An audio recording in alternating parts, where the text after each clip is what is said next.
واقعہ یہ کہ آج سے پہلے میں اس دعا کی اصل عظمت کو اتنا نہیں سمجھ پایا تھا جتنا آج سمجھا ہوں۔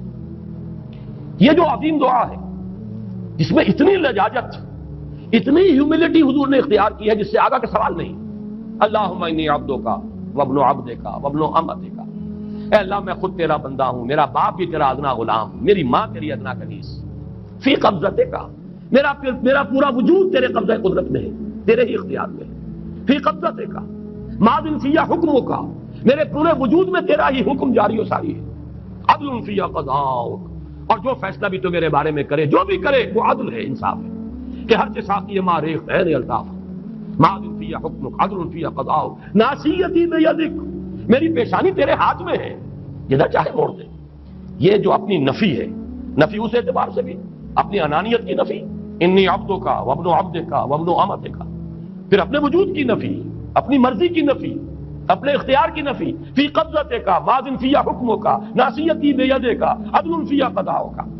پھر دیکھیے واسطہ وہ دیا ہے جس سے اونچا واسطہ ممکن نہیں، اسالک بکل اسم ہو لک، قرآن مجید میں آیا نا فدوہ بہا وللہ الاسماء الحسنی فدوہ بہا، اچھے نام اللہ کے ہیں، اس کو پکارا کرو ان ناموں کے حوالے سے۔ اب نام کہاں سے جمع کریں سارے؟ ایک میں اسالک بکل اسم ہو لک، جو بھی تیرے نام ہیں، سمیت بہ نفسک، جن سے تو نے خود اپنے آپ کو موسوم کیا،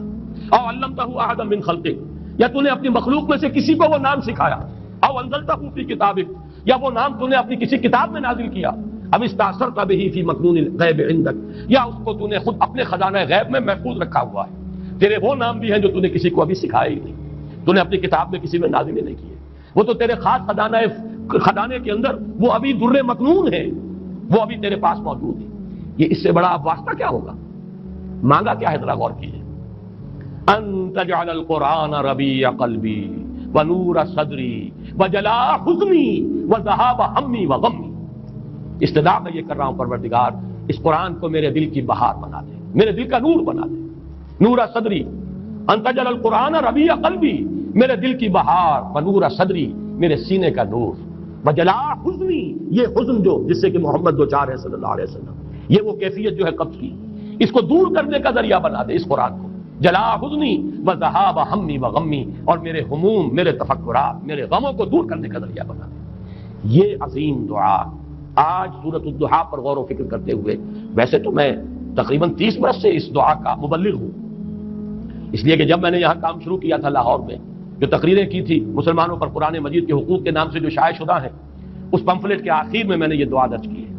یہ اصل میں کچھ مختلف احادیث میں ٹکڑے آئے ہیں، کہیں کوئی ایک ٹکڑا کم ہے، کہیں دوسرا کم ہے، میں نے بڑی تحقیق کر کے تمام روایتوں کو جمع کر کے پھر اس کو مرتب کیا ہے، اور وہ بڑی خوبصورت میں نے اس کی سیٹنگ کی ہے، اور وہ اس کتابچے کے آخر میں ہے۔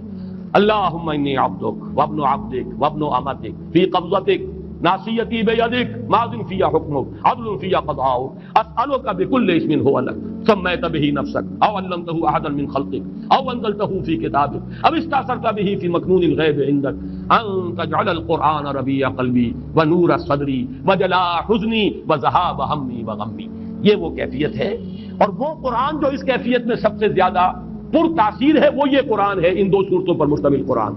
سورۃ الضحیٰ، سورۃ الانشراح، والضحیٰ واللیل اذا سجا